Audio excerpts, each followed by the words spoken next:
Hello friends, आज हम करेंगे क्लास 9 का चैप्टर नंबर 15 प्रोबेबिलिटी। और ये चैप्टर बहुत इंटरेस्टिंग होने वाला है। इसका एक भी मिनट आप वेस्ट नहीं कीजिएगा। और इस चैप्टर को आप शायद आपने क्लास 7th में पढ़ा होगा, इसका थोड़ा सा माइनर सा पढ़ा होगा, लेकिन अब इसे हम डिटेल में पढ़ेंगे। ओके, प्रोबेबिलिटी चैप्टर बहुत इंटरेस्टिंग है। अगर इसे इंटरेस्ट लेके पढ़ोगे तो आपको इंटरेस्टिंग लगेगा, और अगर आप इसे बोर होके पढ़ोगे तो फिर आपको बिल्कुल समझ नहीं आएगा। इसलिए हम इंटरेस्ट लेके पढ़ेंगे और इसको ऐसे कर देंगे कि कोई भी क्वेश्चन आपके हाथ में आए आप उसको सॉल्व कर दें। ठीक है, तो अब प्रोबेबिलिटी में सबसे पहला वर्ड जो हमें पढ़ना है वो है चांसेस। चांसेस, अब ये चांसेस मतलब क्या? हमारी मतलब चांसेस से आप ये समझ सकते हो कि या तो जैसे कॉइन उछालते हैं, हम कॉइन टॉस किया, उसमें या तो हेड आएगा या टेल आएगा। अब ये क्या है, इसमें चांसेस है आपके हेड आने की भी, चांसेस है आपके टेल आने की भी। तो ये होता है चांसेस, किसी भी चीज के आने की संभावना है। और जो प्रोबेबिलिटी है, प्रोबेबिलिटी की कितने चांसेस हैं, समझ रहे हो? किसी भी चीज के आने के कितने चांसेस हैं। अब मैंने टॉस किया कॉइन हेड या टेल आने के लिए, तो उस टाइम पर हेड आने की कितने चांसेस है, दैट इज प्रोबेबिलिटी। इतना तो हमें समझ आ गया। अब है event. What do you mean by event? Event को अगर मैं एज बुकिश लैंग्वेज में कहूँ तो हम कहेंगे कलेक्शन ऑफ आउटकम्स या ग्रुप ऑफ आउटकम्स। मतलब जो भी चीजें होने वाली है, आउटकम्स मतलब कुछ भी होने वाला है, तो जो भी चीजें होने वाली है उसका ग्रुप, उसका कलेक्शन हमारा इवेंट है। मतलब किसी भी चीज को हम कर रहे हैं, वो जितने भी आउटकम्स हो सकते हैं उन सबको कलेक्ट कर लो, वो एक टाइप का इवेंट बनाएंगे। एक टर्म है एक्सपेरिमेंट। एक्सपेरिमेंट मतलब हम किसी पर्टिकुलर चीज के बारे में बहुत बड़े ग्रुप के अंदर डिस्कस कर रहे हैं, एक्सपेरिमेंट कर रहे हैं। ठीक है, अब फोर्थ है इसका फॉर्मूला।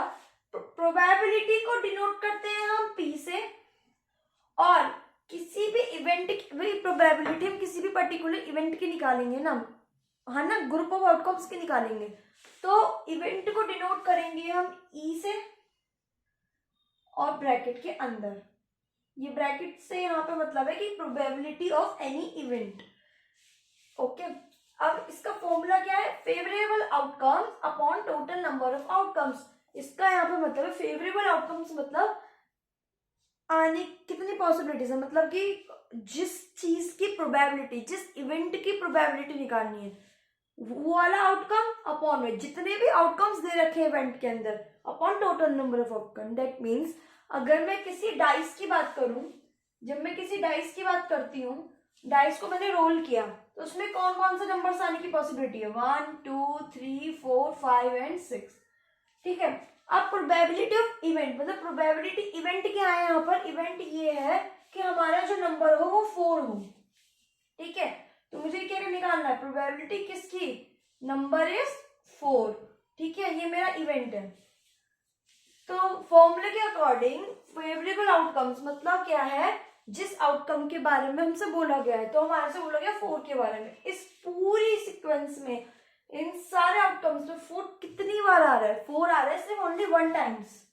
तो ये हुआ हमारा फेवरेट आउटकम्स। और टोटल नंबर ऑफ आउटकम्स जितने भी आउटकम्स दे रखे हैं, तो यहाँ 6 आउटकम्स दे रखे हैं, तो अपॉन में 6। तो ये हमारे प्रोबेबिलिटी को निकालने का तरीका होता है। इतना मेरे हिसाब से आपको समझ आ गया होगा, इसमें कोई डिफिकल्टी नहीं थी। ओके, अब हम फिफ्थ पॉइंट की बात करते हैं। किसी भी इवेंट की प्रोबेबिलिटी, किसी भी इवेंट की प्रोबेबिलिटी 0 से छोटी नहीं हो सकती। दैट मीन्स किसी भी इवेंट की प्रोबेबिलिटी हमेशा 0 से बड़ी होगी और 1 से छोटी होगी। 0 से बड़ी होगी या 0 के इक्वल होगी, या 1 से छोटी होगी और 1 के इक्वल होगी। समझ रहे हो ना? मतलब कि अगर किसी भी प्रोबेबिलिटी, किसी भी इवेंट की प्रोबेबिलिटी अगर आपकी 1.5 दे रखी है, तो मतलब वो क्वेश्चन या फिर वो इवेंट ही गलत दे रखा है, क्योंकि प्रोबेबिलिटी 1 से बड़ी नहीं हो सकती। 0 हो सकती है, 1 हो सकती है, और 0 से 1 के बीच में हो सकती है, उससे ज्यादा कुछ नहीं। ओके, अब बात करते हैं इम्पॉसिबल इवेंट की। जहां पर प्रोबेबिलिटी आपकी 0 हो जाए वो होता है इम्पॉसिबल इवेंट। अब यहाँ पे प्रोबेबिलिटी 0 होने से क्या है? प्रोबेबिलिटी अगर 0 है इसका मतलब क्या है? सीधी सीधी सी बात ये है कि जो इवेंट की बात की गई है वो इवेंट तो प्रेजेंट ही नहीं है, वो इवेंट हमारे एक्सपेरिमेंट के अंदर आता ही नहीं है। दैट मीन्स वो इवेंट तो पॉसिबल ही नहीं है, इम्पॉसिबल इवेंट। और अगर प्रोबेबिलिटी 1 आ रही है तो हम उसे कहेंगे श्योर इवेंट। मतलब 1 आने का मतलब सीधा सीधा ये है, हम कुछ भी कर ले हमारा 1 ही आएगा। ये तो भाई कुछ भी कर ले, ये चीज तो पॉसिबल है, पूरी इवेंट के अंदर यही चीज है, पूरी इवेंट के अंदर यही चीज पॉसिबल है, क्योंकि इसमें है ही ये। समझ लो, जैसे कि मैं कहूँ कि एक बैग है हमारे पास ऑरेंज कलर की बॉल से भरा हुआ, ऑरेंज बॉल से भरा हुआ, तो पहली चीज बोली जाए प्रोबेबिलिटी निकालो कि मैं इस बॉक्स में से ब्लैक बॉल निकालूंगी, तो भाई यहाँ आएगा 0। वाई? क्योंकि भाई जब बैग के अंदर बॉल्स ही ऑरेंज है तो ब्लैक बॉल निकलने का तो कोई सवाल नहीं है, तो इम्पॉसिबल चीज है, इम्पॉसिबल इवेंट है हमारा ये। लेकिन अगर मैं बोलूँ प्रोबेबिलिटी निकालो किसकी, ऑरेंज बॉल्स की, ऑरेंज बॉल निकालने की, तो भाई ये आएगा 1। क्यों आएगा 1? सीधी सीधी बात है, इस बैग में है ही ऑरेंज बॉल। अगर मैं बिना देखे निकालू, देख के निकालू, कैसे भी निकालू, निकलेंगी ऑरेंज बॉल सी, तो ये श्योर इवेंट हो गया आपका। मेरे हिसाब से आपको सातों के सातों पॉइंट्स बहुत क्लियरली समझ आ गए होंगे और शायद से आपको इस पर इंटरेस्ट भी आने लगा हो। तो नाउ हम एग्जांपल्स करेंगे बुक के, और एग्जांपल्स में एग्जांपल नंबर 1 है कि हमारा एक कॉइन है, उसको हमने 1000 टाइम्स टॉस किया, और जितनी बार हमने टॉस किया उसमें हेड आया हमारा 455 टाइम्स एंड टेल आया हमारा 545 टाइम्स। डेट मीन्स जितनी, जैसे 1000 टाइम्स हमने टॉस किया होगा उसमें हेड और टेल की हमें गिनती दे रखी है कितनी कितनी बार आई। अब हमसे बोला गया है कि हर एक इवेंट की प्रोबेबिलिटी निकालो। हमारे पास ये 2 इवेंट्स दे रखे हैं, एक हेड आने के, एक टेल आने के। तो पहली प्रोबेबिलिटी हम निकालेंगे हेड आने की, तो हमारा फॉर्मूला था favorable outcomes upon total number of outcomes। favorable outcomes upon total number of outcomes मतलब favorable outcomes क्या हुआ, जितने दे रखे हैं, upon total number of outcomes मतलब टोटल जितनी, टोटल जितना भी है, ठीक है।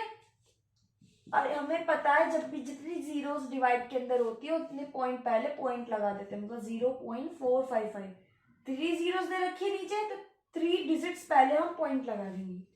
टेल कम्स, या आप ऐसे भी छोड़ दोगे ना, जब भी आपके मार्क्स नहीं कटेंगे। आप जरूरी नहीं है ये लिखना, ये आप नहीं लिखोगे जब भी कुछ नहीं, ये अगर आप लिखना जरूरी है, इसमें भी मार्क्स मिल जाएंगे आपको, कोई बात नहीं।